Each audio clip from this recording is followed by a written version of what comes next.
you with yet another DJs BrewTube beer review. It's hot outside. I need an elixir, something hoppy to pour down my neck to cool me off. I don't like yard work, which I've done today, so I'm a good boy. That means it's time for a reward beer, right? Shake your head, yes. Where am I going to go to acquire said reward elixir today? I'm going to go to Bellwoods Brewery out of Toronto, Ontario, Canada. And what am I going to have from them today? I'm going to have their Cat Lady IPA. As the name suggests, this is an IPA. It's a rotating serving, clocks in at 7.2 ABV and between 45 and 70 IBUs. For hops in this lovely elixir, they're using Centennial, Simcoe, Amarillo, and Mosaic. You can say Amarillo too if you like. Anyways, for malts, they're using Maris Otter, Canadian two-row, wheat, and rye. It sounds like a delicious recipe to me. What is also delicious is that my good buddy Average Joe sent me this pretty damn fresh beer not too long ago in my extreme hoarding beer mail. That's right, check that video out. There's lots of beers. These, dead soldiers over here came from that, and many, many more.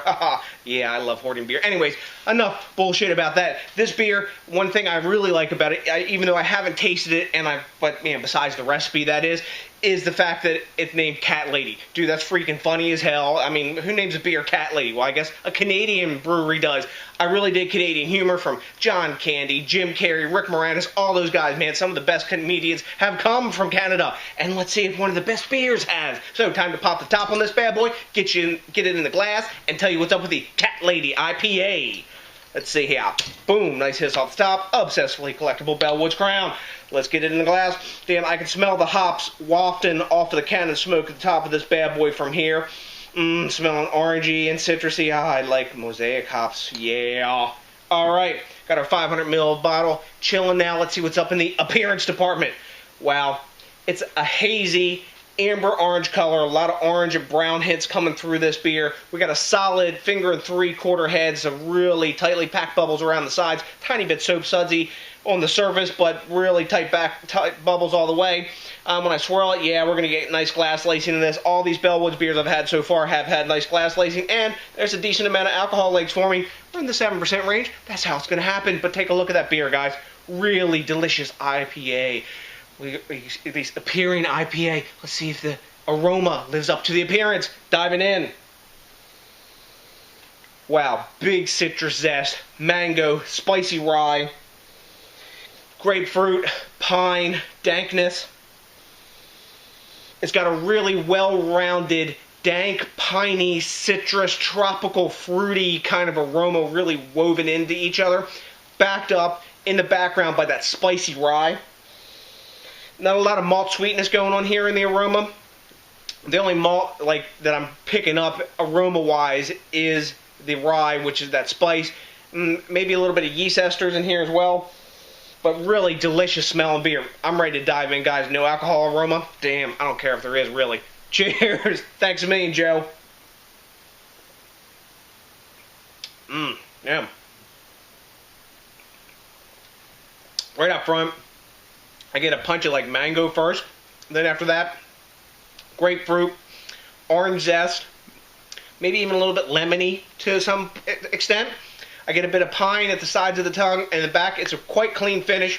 No alcohol at all in the taste.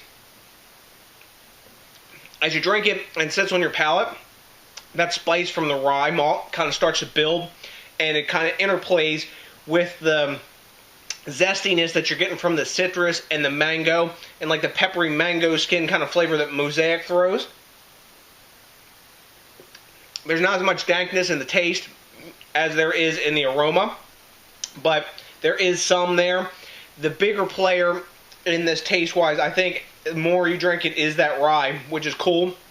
It's kind of like a really nice rye IPA. It doesn't taste cat pissy like you may assume because it's called Cat Lady. Maybe that's why they were naming it that way. I think they just crazy up there. Cray. Anyway, let's see what we got. Wow. Look at that glass lacing too, guys. Damn. Super easy to drink. I think I was corresponding back and forth with Joe, and he says, I like IPAs that drink like an IPA. This drinks like an IPA, doesn't drink like a DIPA. It's kind of really to style what it's supposed to be. And from the Canadian hoppy beers that I've been taking down lately, which has been quite a few, they drink really true to the style as advertised on the bottle, and that's cool because a lot of times you get on a pale ale and it drinks like an IPA, or you get on an IPA and it's drinking like a DIPA. It's kind of like mislabeled almost because of the paradigm shifts that are happening within the styles. But man, really tasty beer, super easy to drink, totally hidden alcohol, 7.2%. You can pound a couple of these 500 ml bottles and with no problem at all. At least I could. It's actually kind of sessionable because there's balance in there in the flavor, but the hops are bigger than the malt, and the malt that is shining through is that rye spice. So it's got a really nice multi-dimensional flavor to it. So you hear me kind of waxing fantastic on this. What do we grade a beer? With this flavor profile, Rate Beer gives it a 97, nearly an A+. Beer Advocate gives it an 89. High B+. I'm going to give this beer an A. I think it's a 95 level beer. It drinks super easy. It is to style, and it's bringing a big flavor package, and I'm liking it. I'm really digging these Bellwood beers that I've had so far, and I think that digging trains keep coming on because I got more in the fridge. Time to keep drinking them. Anyways, let's talk about something important. Let's talk about thinking globally. I'm thinking globally. I'm freaking drinking beer from Canada. Let's talk about drinking locally. I'm in the dungeon. Are you supporting your local craft beer brewers and some global craft beer brewers? Because that's what keeps this movement developing and becoming more dynamic and causing flavor paradigm shifts and having cool beers like this that come out and challenge our thinking and make us say, wow, what does this really taste like? Instead of just chugging it down. Well, even though we do that sometimes as well, but chugging it down mindlessly. Anyways, to the next DJs BrewTube, thanks a million to each and every one of you, especially you, Joe, for sending this beer, man. You rock, like I said before. Also, it is really cool if you rate, comment, subscribe, if you have not already done so, and smash that like button. So, to the next DJs BrewTube, I got nothing but a bunch of love for you, and you know what's coming? That's right, a big ass, a beer!